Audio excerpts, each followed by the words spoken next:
Let's get started, everybody. This is the first episode of the Camping Them Softly Dead by Daylight podcast, and I'm the host, Toxic Teacher. Also, you can find me on all these social media it says Toxic Teacher TTV, mainly because I like it whenever people camp and tunnel me, and I love to camp and tunnel, and I love whenever people jump into the chat and just, really just give it to me, lay it in there, make it like nasty. You know what I mean? Anyway, this is the first ever episode, so you are here on a very, very special occasion, and I've got my handy dandy soundboard. If I know this sounds correctly, I'll get that. That wasn't what I wanted, but that was pretty close. So, since this is the first episode, and I am fairly new to this is actually my first ever podcast recorded. So I hope you can bear with me while we take some time to figure this out, get a general flow of things, and just see where it goes. So to give you a little bit of background about me, I've been streaming for almost 4 years now. I've been playing Dead by Daylight since the Pyramid Head chapter, and I would have to look. I didn't do any research before the episode, so I would have to look and see how long that's been since I actually started streaming Dead by Daylight. I played a couple other games before then, and I mixed a couple in. And to give you an overview kind of the podcast and where this comes from, I see this maybe as another way to connect with people, to go into some background about the stream and kind of how it came to be. I was a teacher. Everybody asks that, were you a teacher? Yes, I was a teacher. I taught 9th grade AP Human Geography. And my students told me, and this was before COVID, this is about 4 years ago, they said, hey, you should start streaming. And I knew of Twitch back whenever it was still Justin TV. It hadn't even become Twitch yet. And it wasn't really used for that. Growing up, I'm a little bit older, so I saw the Let's Plays on YouTube and things like that. But I never really followed a lot of the streaming world.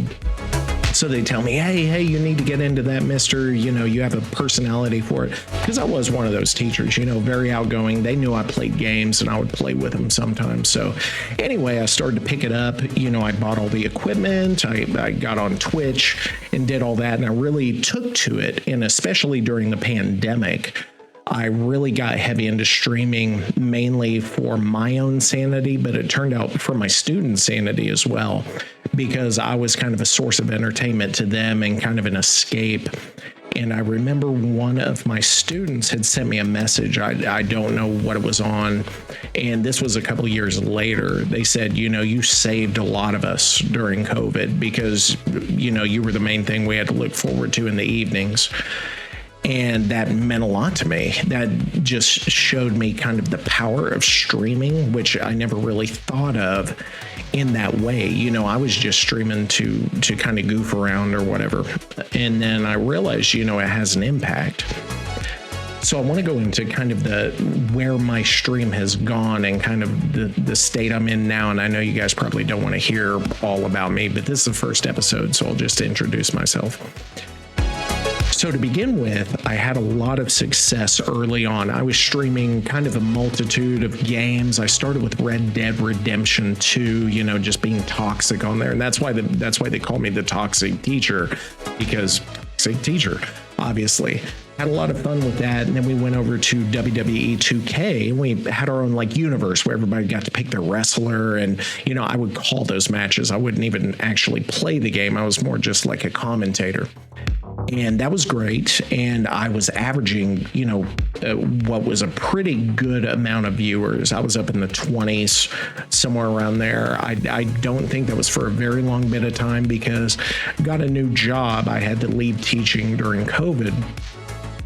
And it just kind of started to fall off from there because my new job, I had to travel constantly. So doing that and streaming, being able to devote time to everything it wasn't realistic to me. So something had to go, and it was kind of streaming, and I would every once in a while.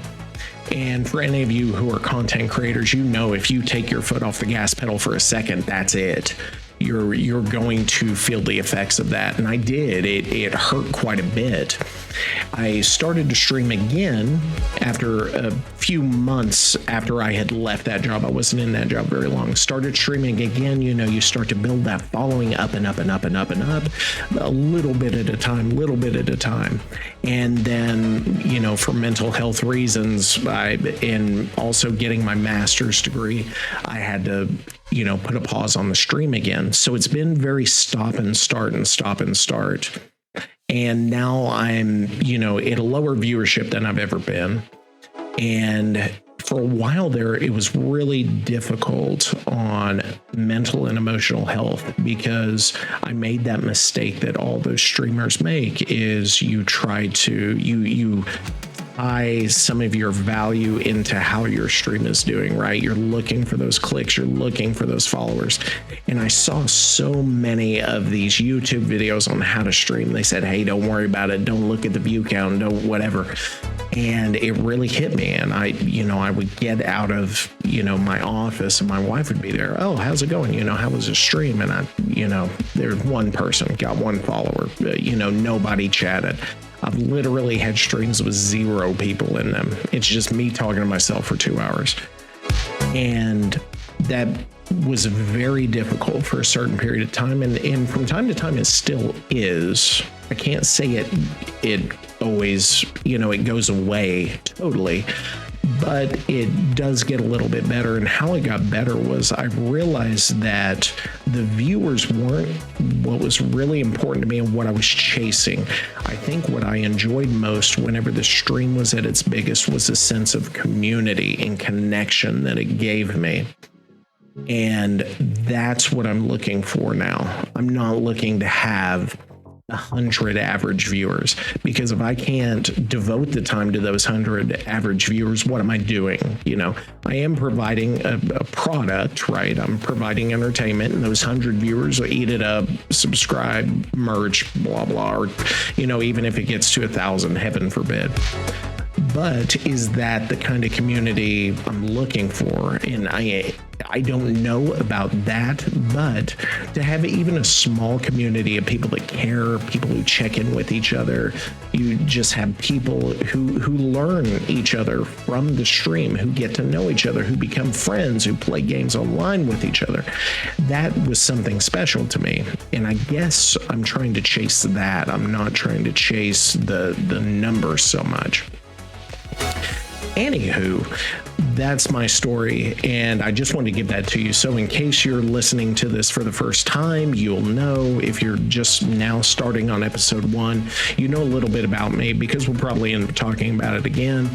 Or if you're going back through all the old episodes, maybe this will explain some of the reasons I do all this crazy stuff. So the one Dead by Daylight thing I did want to get into today, and I'm not going to go into everything on it, was I wanted to go into the new patch. And I know it's been done to death, right? Everybody has talked about this patch nonstop, and everybody's got an opinion on it. And I've listened to a few of the critiques, and have my own take, obviously. And just FYI, I am a killer main. Don't play Survivor all that much, just because I can't stand these Survivor mains. You know what I mean? And this is tongue in cheek, by the way. If you're going back and listening to this is a tongue in cheek Survivor hating podcast. I don't truly hate them. They annoy me sometimes, and we're going to talk about that from time to time. And by from time to time, I mean all the time. But, it's not meant to be malicious. It's more tongue-in-cheek.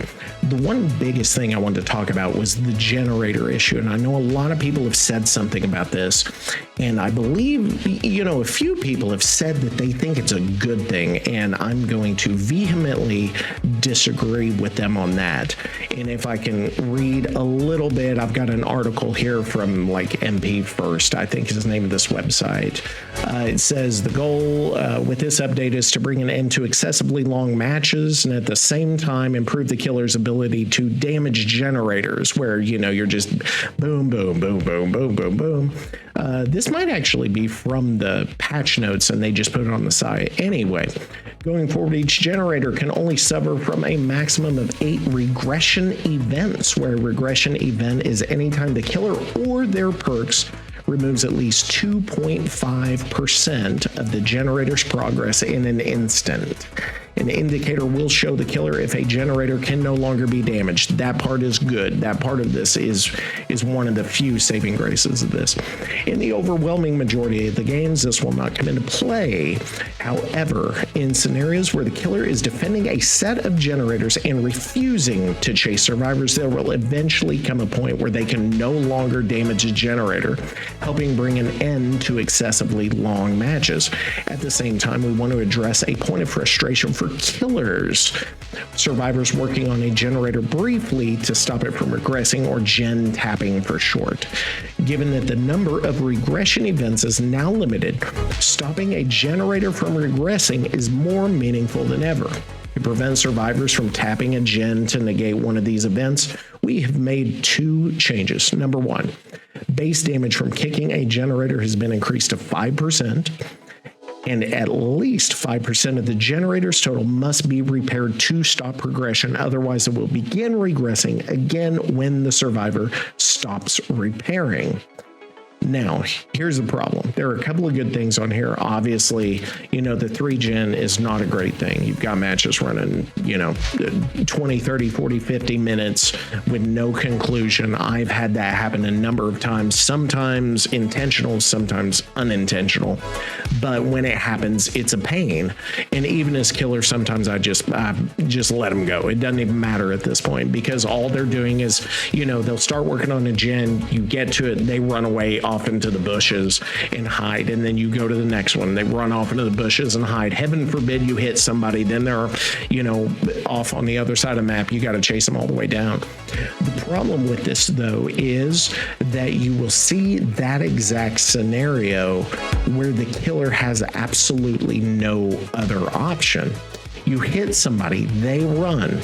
What do you do next? I would really like to get some clarity on what you would even do, because you hit somebody, there's 3 gens, right? You hit somebody, knock them off Gen A. Gen B and C are both being worked on. You knock somebody off Gen B, boom, they run off into the woods.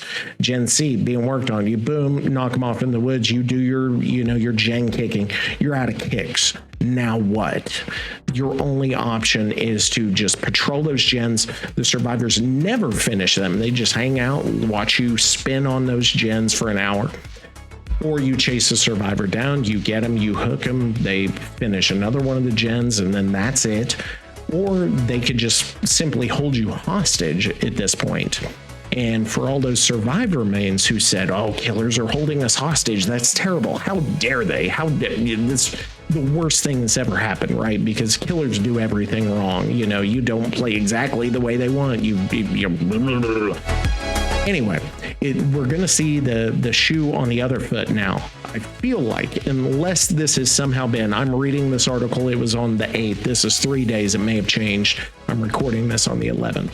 So it may have changed, but it seems to be a huge problem that I don't know that they've thought about. I don't know if they've looked at this.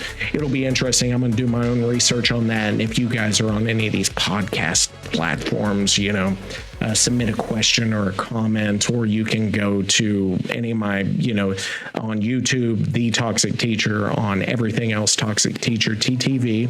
You can find me there. Let me know what you think. I'm going to, upload this. I'm going to try to do maybe an every other week podcast if possible, and we'll see where it goes from there. I hope you guys enjoy it. I hope we can have some value out of this. Someday maybe a co-host, maybe interview guests or something like that. It's hard to say early on where it's going to go. Just for now, just getting one episode at a time, uploading it, promoting it. That's about all I can do. But if you enjoy it, please do what you need to do. Like, subscribe, thumbs up, 5-star, all that stuff. Find me on any of the socials, and I'll be around. Like I said, the community is the number one thing. So if you need a place to be, you want a place where you're appreciated, even if you are a Survivor main, you can always come by, and I will see you next time. And I need to have that catchy outro, right? Like some kind of catchy thing I can do every episode. So you're like, oh my God, he said it, but I don't have one of those. So until next time, this was the Toxic Teacher, or Toxic Teacher TTV, by the way. I need to get that uniform, right? Don't I? I think so.